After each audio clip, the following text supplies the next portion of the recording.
Perturbações do desejo. Não. O que acontece são pessoas que sistematicamente têm uma atividade sexual desagradável. Não é? E, portanto, a certa altura não lhes apetece uma coisa que é desagradável. E o que as pessoas queriam era o acesso ao prazer.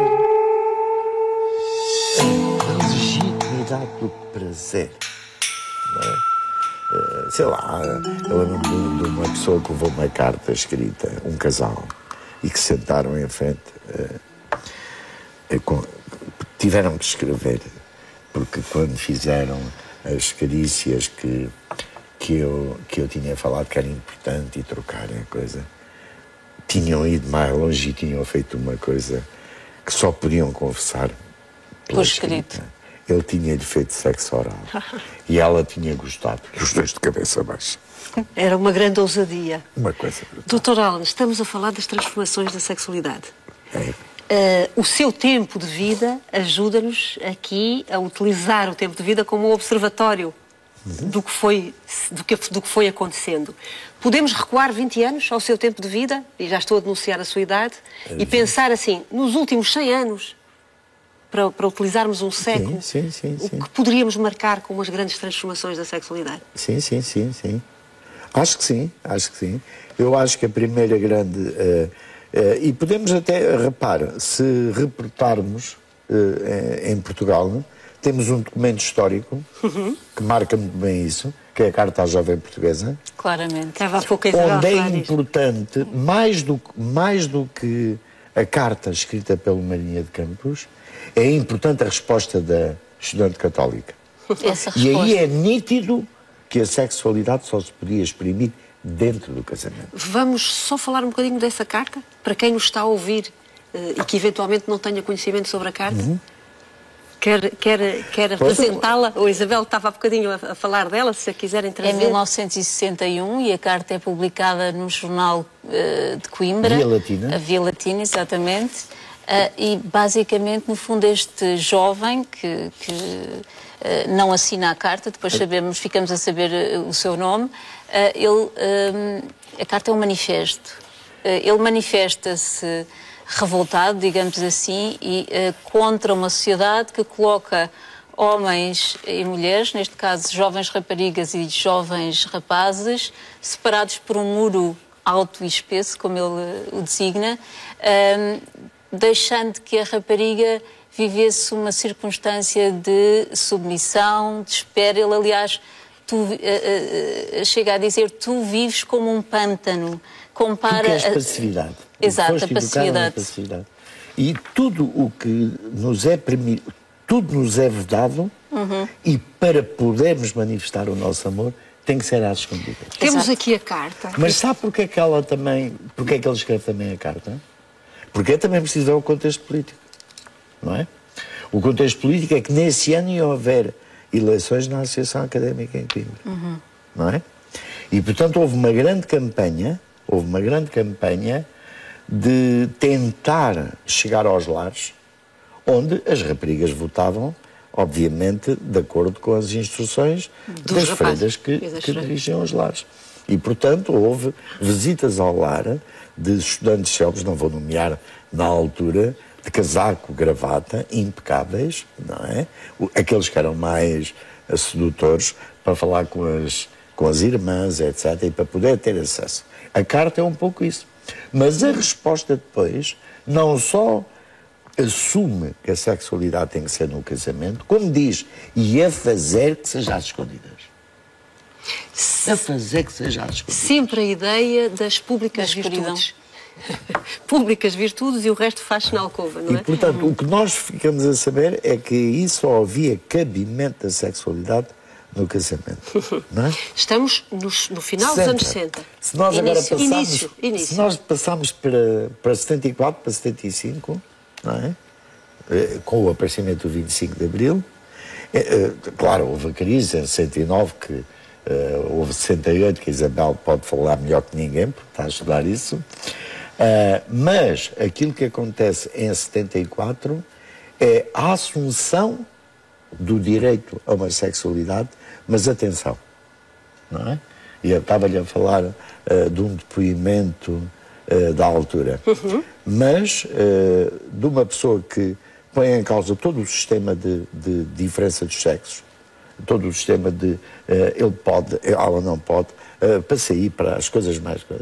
Mas concebe sempre, não concebe, apesar de tudo, ela quer contra o casamento, como é contra qualquer outra atividade rotineira, mas apesar de tudo não concebe o erotismo, senão como uma comunhão entre duas pessoas que intelectualmente se identificam uma com a outra, ok? É sexo, mas com amor. Que é a regra Sexo ainda da forma ainda. como as mulheres foram educadas. Os homens não têm este tipo de educação, não é? Correspondendo aqui ao duplo padrão. O sexo, a diferenciação entre sexo e amor não é igual para os homens e para as mulheres. Daqui a bocadinho podíamos falar um bocadinho o impacto disto na clínica e o impacto disto depois na vida das pessoas. Mas continuando nesta perspectiva histórica, estes são dois marcos. A Isabel queria acrescentar aqui algo. Eu acho que há um momento que também é fundamental.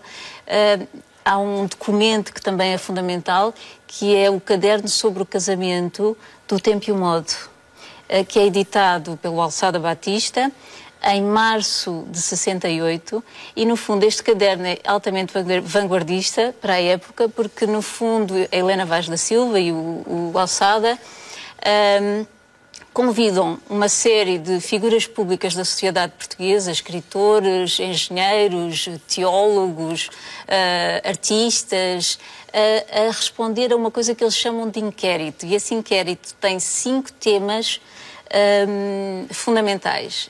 O primeiro, o que é que se pensa sobre o casamento. E, portanto, a sociedade portuguesa, pelo menos uma sociedade de elite, e provavelmente outros contextos, eventualmente os estudantis e universitários, estão já a discutir aquilo que é o casamento instituição. Portanto, estão a pôr em causa aquilo que a geração dos seus pais e o sacramento, essa coisa fundamental para a qual todos as raparigas se deveriam preparar.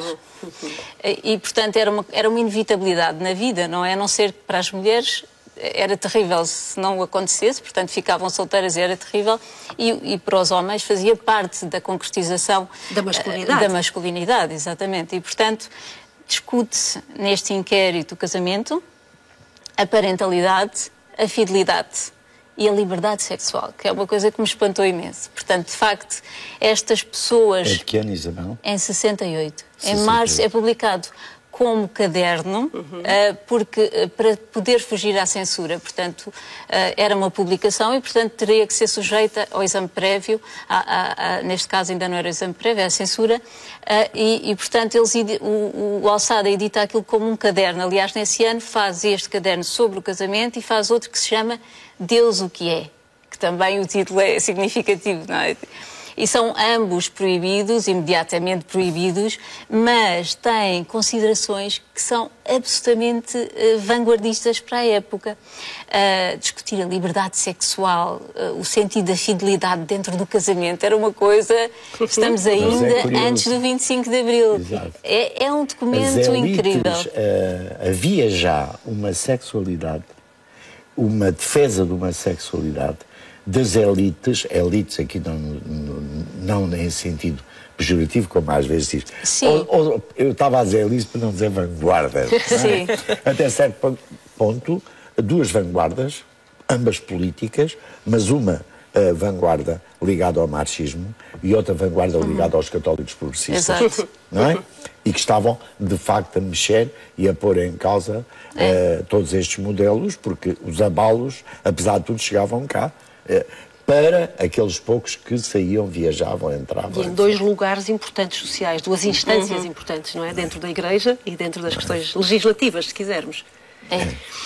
Mas quando fala de elites, provavelmente estamos mesmo a falar... Estes documentos são documentos que chegam a alguns e que naturalmente mobilizam algumas transformações. Claro. Podemos ir um pouco mais às transformações do cotidiano, às transformações que as pessoas vão vivendo, pegando no seu olhar. Eu vou-lhe dar um exemplo muito pessoal e que vale o que vale. Pronto. Quando eu estava para embarcar para a África, para a guerra, eu fui colocado numa cidade do norte, não é? Como se chama, a formar batalhão. Não é? E, portanto, a meses de embarcar. E, portanto, os médicos militares passavam a fazer o trabalho que normalmente fazia o médico civil, que os quartéis contratavam. Havia um médico civil. Bom. E eu, quando chego, ele senta-me ao lado dele, muito simpático, e era um tipo muito simpático, e entra uma senhora. E esta senhora é uma mulher de um sargento que está no ultramar, que está para vir de férias, não é? E ela vem falar com ela e pede-lhe uma receita da pílula. Envergonhadíssima, a dizer, como o senhor sabe, eu tenho 3 filhos. Ele dá uma descasca à mulher brutal. Uma coisa brutal. De uma violência extraordinária. E eu, que não sou, e a Gabriela conhece, não sou conflituoso, nada, mas eu fui obrigado a intervir e disse: olha, se não se importa a senhora, espera lá fora, porque eu depois da consulta passo-lhe uma receita, porque o doutor não passa porque é católico, mas eu não sou católico, eu passo a receita. Não é? E isso mostra o que existia em simultâneo. Mas ela já sabia que havia a pílula. Os nossos imigrantes já tinham introduzido a pílula em Portugal. Foi quem introduziu a pílula em Portugal. E está a trazer um dado histórico importantíssimo que vem transformar a sexualidade. Completamente. Se não fosse é provavelmente pílula, uma das grandes transformações do século XX. Absolutamente. Tornou tudo possível. Porque, de facto, se pensarmos na carga que deveria ser para a mulher nos anos 50 e antes e ainda nos anos 60, porque a pílula começa a ser vendida em 62, sim. Mas só para fins terapêuticos, não é? E nós em Portugal tínhamos uma legislação férrea. Ela entra em 60 no mercado mundial, mas quando ela entra em Portugal só se podia prescrever para fins terapêuticos. Antes, pelo contrário, para engravidar. Quem modifica completamente, e há uma carta, quem modifica, e há uma carta do Albino Aroso e do... Cardeal Cerejeira, andaram ali em grandes comunicações. E de um que ainda é o Manel Neves Castro. Sim, o fundador da APF, da Associação para o Planeamento da Família. E o Manel, e ele tem este documento, em documentos dele tem essa carta que escreveram em relação à pílula, e em relação para abrir a possibilidade de ser usada como contraceptivo. Ela poder ser usada como contraceptivo. Quando diz que ela era usada, sobretudo para a gravidez, o que estamos a dizer... Era prescrita durante 3 meses. Sim. E, portanto, para haver uma paragem, do ovário, não é? O ovário repousava e depois, teoricamente, quando a seguir se suspendia, era mais fácil engravidar. Portanto, para ativar e não para impedir. Incrível, desconhecia isso. Era como... Sim, não sei que mérito científico isso tem. Dizia-se que era. Tenho medo de estar a ser... Pronto. E em Portugal, a pílula traz uma transformação ao mundo inteiro. A descoberta desta possibilidade das mulheres controlarem o número de gravidezes. Mas em Portugal, particularmente, o doutor está a trazer um bocadinho da história, que outros aspectos nós poderíamos identificar como de grande transformação provocados pela pílula? Para já as grandes discussões que acabou de dizer entre diferentes instâncias e diferentes áreas sociais. Aquela que é mais importante é que pela primeira vez a mulher deixa de depender do homem em termos de contracepção. E pela primeira vez cria uma coisa absolutamente clara. Ou seja, quando um casal utiliza a pílula, a prática sexual passa a ser exclusivamente com o objetivo de terem prazer. É preciso, portanto, assumir isso. Dissocia o prazer da reprodução. Essa é a maior das transformações. É uma coisa brutal. E porventura, é o que traz algumas das dificuldades de uma sexualidade vivida de uma forma tranquila quando se começa a tomar a pílula. Provavelmente já passámos esse tempo. Não, eu penso que sim. Eu penso que, nós agora, também para depois não deixarmos nada para fora, podemos dizer, e agora como é que é? Agora que eu estou a ver como é que é, não é? Ao entrar como é que é. Sabe o que é que eu agora ando a fazer muito, que eu acho que é interessante? A falar com pessoas e a pedir-lhes uma espécie de depoimentos. Sim. Falar, não é? Sei lá, desde uma pessoa que é professora e que tem reuniões com as suas alunas e com os seus alunos e em que se discutem assuntos sobre sexualidade, e em que falam com uma grande abertura, não é? Sei lá, ela, por exemplo, por uma pergunta que eu lhe perguntei, que eu lhe pedi para fazer, no sentido de dizer assim, olha lá uma coisa, Qual é o obstáculo que sentem em relação ao exercício da sexualidade? Praticamente nenhum. Às vezes apenas de privacidade. Mas não obstáculos de outro tipo. Isso é o que é dito. Moral. Isso é o que é dito. É o que é dito. E, ao mesmo tempo, depoimentos, sei lá, que eu acho que são impressionantes, de mulheres que hoje estão entre os 40 e os 50 anos. Não é? Passaram pelo casamento, que se divorciaram. E que a certa altura podemos dizer que os jovens têm o seu experimentalismo no tempo certo, mas essas mulheres, apesar de tudo, não tiveram o seu experimentalismo, mas tiveram depois a partir do momento em que se divorciam e passam a assumir a sexualidade de uma maneira fantástica, não é? Começam a ser exigentes para os seus próprios, sexualmente exigentes, ao mesmo tempo que são sexualmente amorosas, as duas coisas ao mesmo tempo. Num plano de alegria, num plano de descoberta extraordinário. Esta é uma mudança que nós temos observado claramente na sexualidade das pessoas. Agora já não está ligada à procriação, já não está ligada ao casamento, já não está ligada tão pouco a uma relação estável. Não, está ligada a uma coisa. Quer viver, quer ver como é a vida, quer explorar isso. Eu quero ter uma ligação. Dizia-me outro dia uma mulher com 47 anos, estava-me a dizer, eu sei que vou ter uma ligação, ela tem o seu casamento, tem os seus filhos, eu sei que vou ter uma ligação, mas antes disso era preciso, não é? Era preciso eu conhecer, era preciso eu sentir. Isto é fantástico, não é? Temos aqui dois níveis a propósito da transformação. Podemos ir pelo nível dos grandes acontecimentos sociais e que vão provocar grandes transformações, mas depois, e o Dr. Alan está a trazer um bocadinho isso agora, é aquilo que efetivamente nós observamos no comportamento das pessoas. O que é que as pessoas dizem das suas vidas? Eu acho que, se me permite... Sim. Eu acho que é um aspecto que é importante, e agora lembrei-me de uma frase que li do Eduardo Prado Coelho, no mesmo caderno do casamento, do Tempo e o Modo. Ele cita o Nietzsche para falar da sua geração. E ele diz, a frase do Nietzsche é qualquer coisa como isto: dizem que nós somos os destruidores da moral, mas não, nós somos apenas os inventores de nós próprios. E, no fundo, o final dos anos 60, em Portugal, se calhar os anos 60 noutros países, mas o final dos anos 60, sobretudo em Portugal, e os anos 70, no fundo, o que acontece é que as pessoas deixam de ser regidas por princípios que são absolutos ou que são considerados fechados e marcados e passam a pensar e a decidir a sua vida e a tentar viver as suas experiências segundo uma lógica de individualidade, tentando construir a sua identidade, e a sexualidade tem um papel fundamental dentro desse processo, e, portanto, começa aí, no fundo, um processo de permissão, de construção identitária. As pessoas podem-se buscar, podem-se experimentar, podem-se definir. E hoje em dia eu acho que esse processo continua.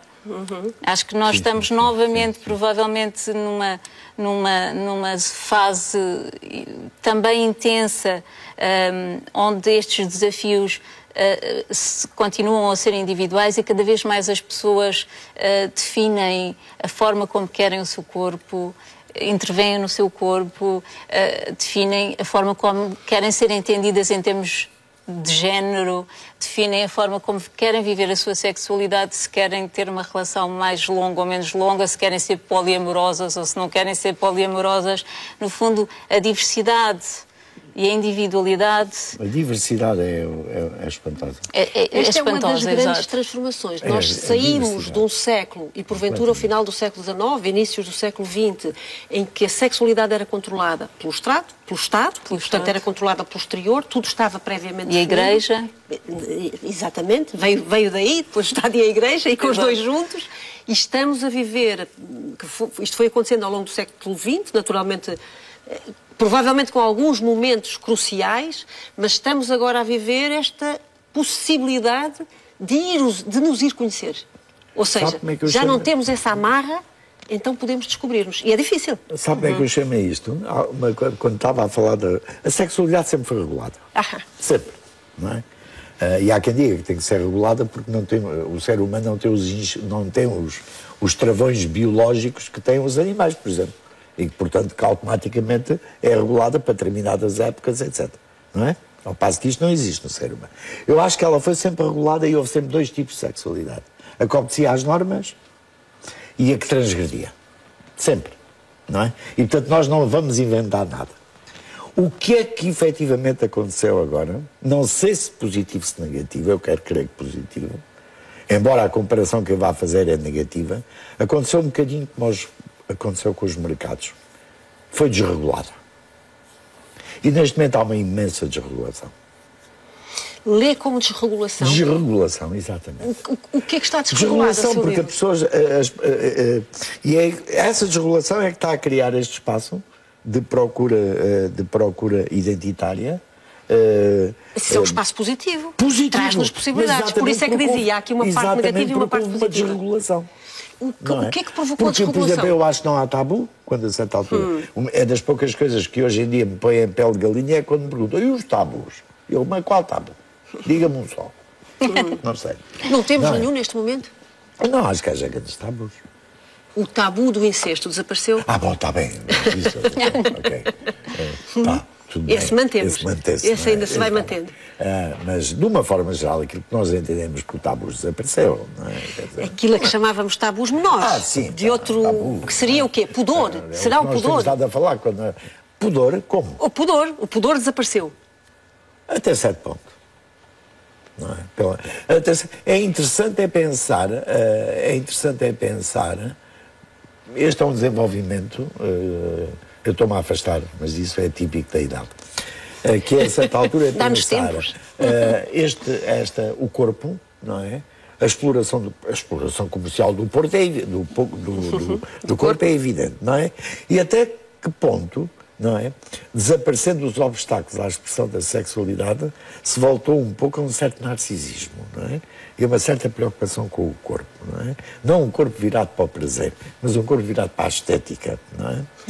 Para agradar, não é? E para ser agradado.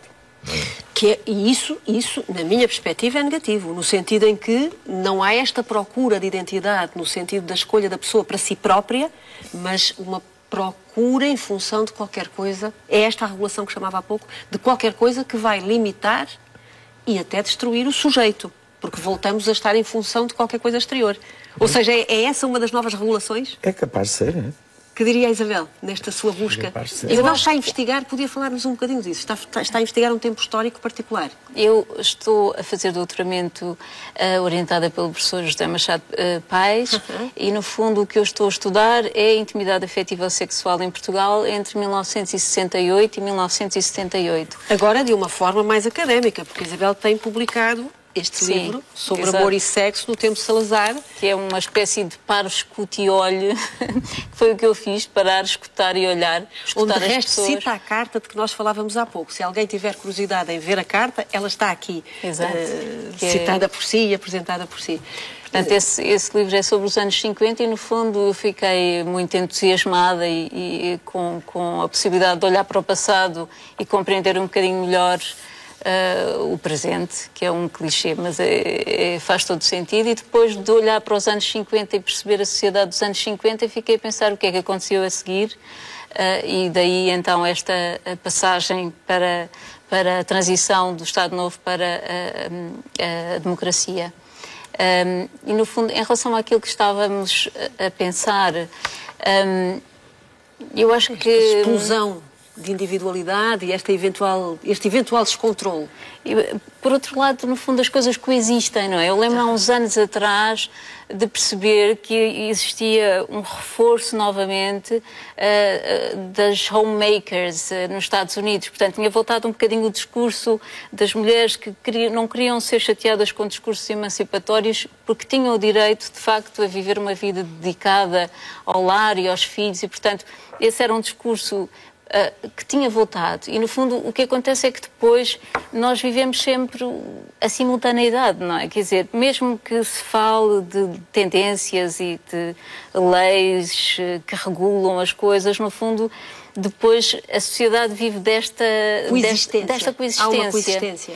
E, no fundo, eu acho que também temos movimentos de mulheres que se sentem ultrajadas por não poderem dizer em público que querem casar virgens e que se arrogam esse direito de poder reservar a virgindade até ao casamento. Essa é uma transformação curiosa. Passámos de um tempo em que as mulheres não podiam dizer que não casavam virgens para um tempo em que as mulheres têm vergonha de dizer que não casavam. Que querem casar virgens. Exato. Portanto, mas no fundo eu acho que a vantagem é a possibilidade das pessoas recuperarem discursos e poderem assumi-los, se é essa a sua linha, porque no fundo...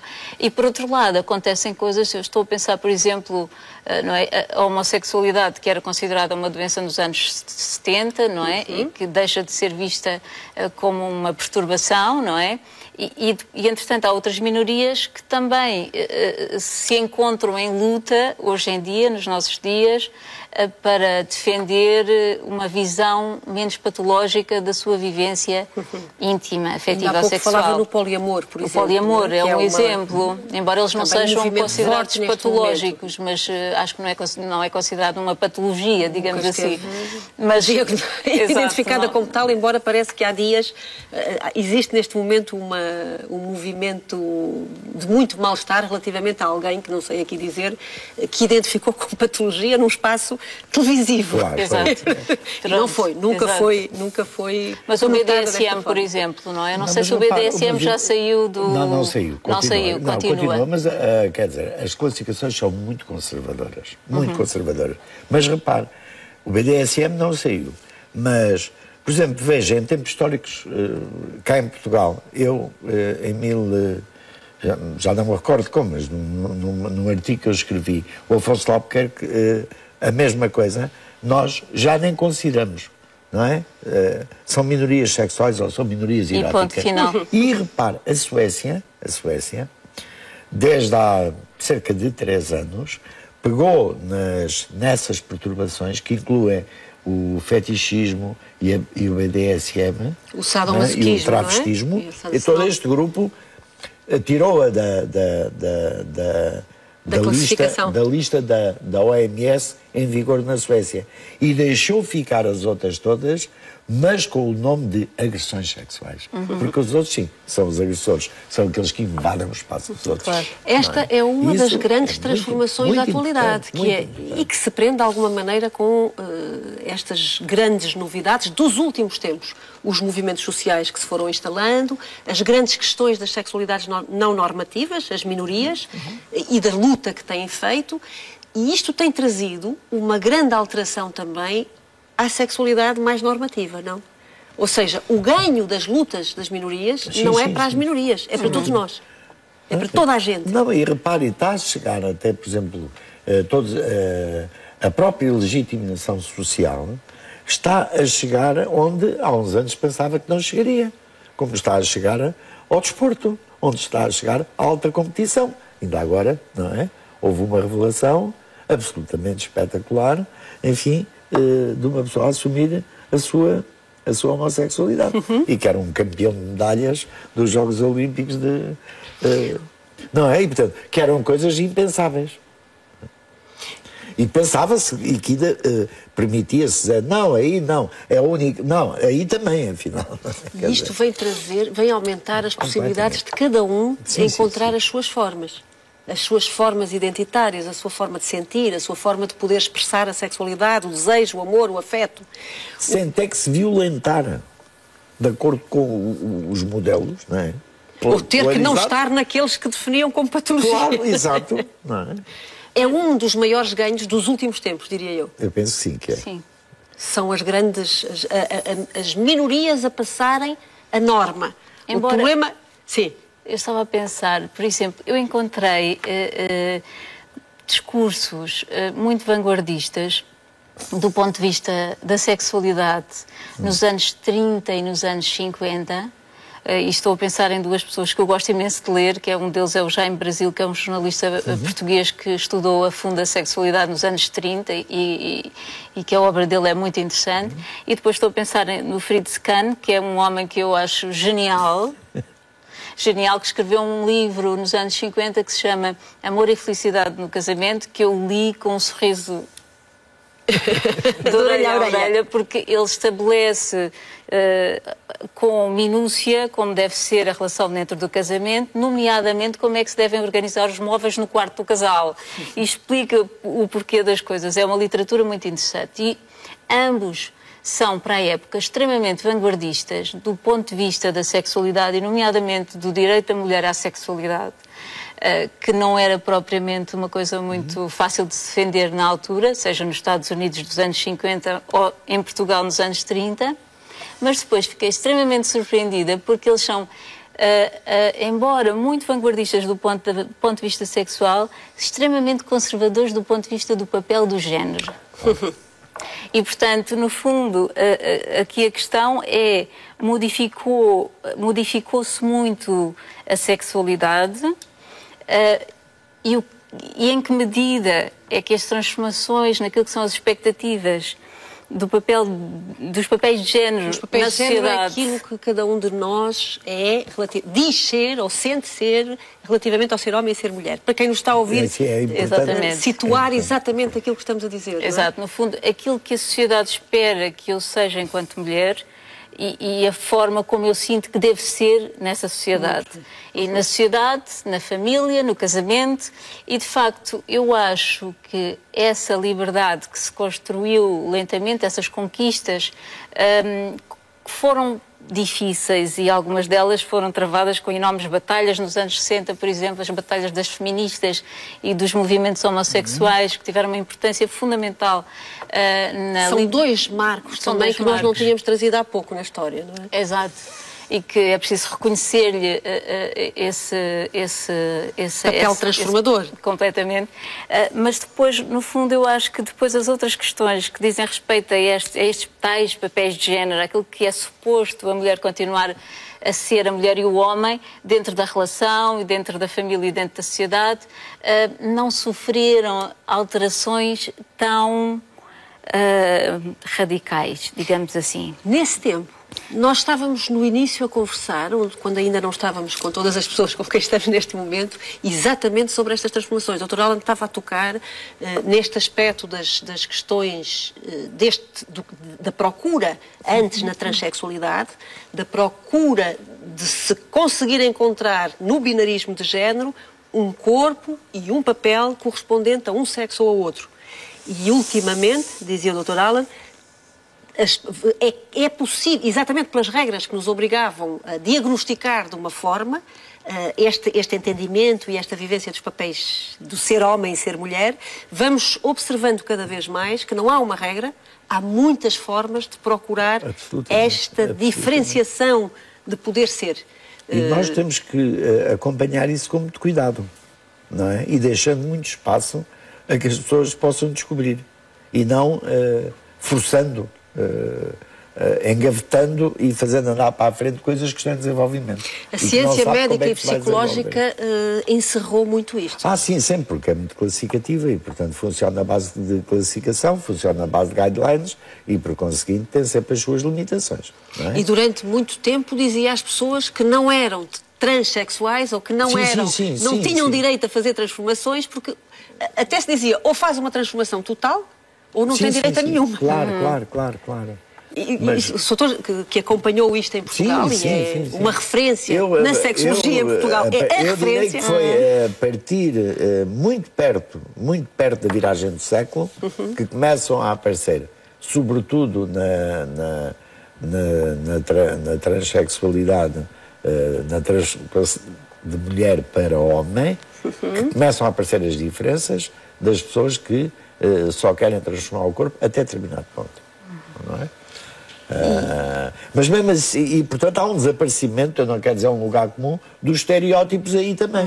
Nesta questão do binarismo, eu penso que a questão que a Isabel estava a trazer é muito importante a este nível. Há uma abertura, enquanto mantivermos o binarismo, é muito difícil fazer alterações na sexualidade. Ela diz que até certo ponto, paradoxalmente, uma expressão de uma sexualidade diferente na mulher foi mais fácil do que uma afirmação em determinadas áreas do género, ou seja, do assumir os seus papéis, as suas funções e a sua liberdade, aí a luta é maior porque é o poder.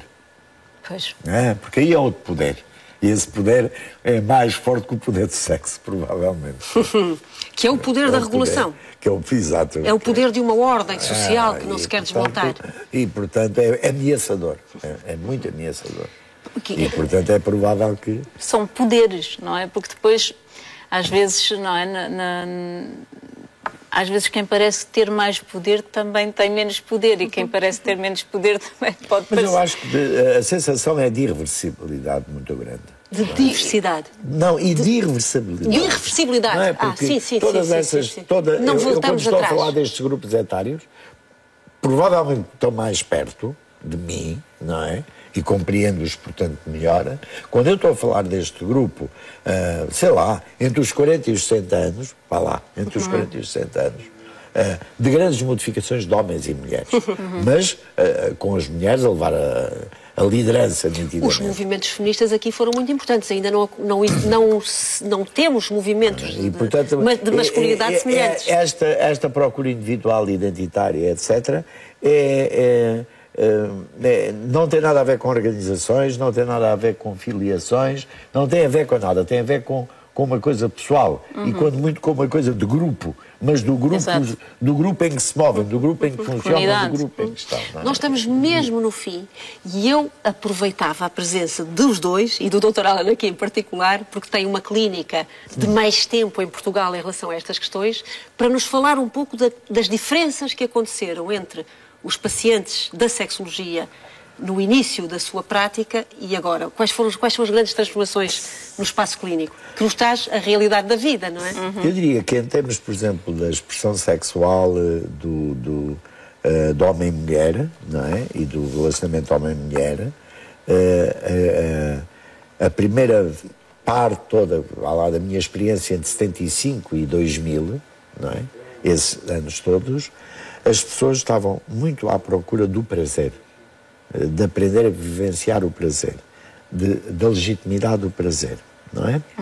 Ou seja, eu costumo dizer isso com uma frase redutora, dizer, as pessoas queriam, mas não podiam, não sabiam, não é?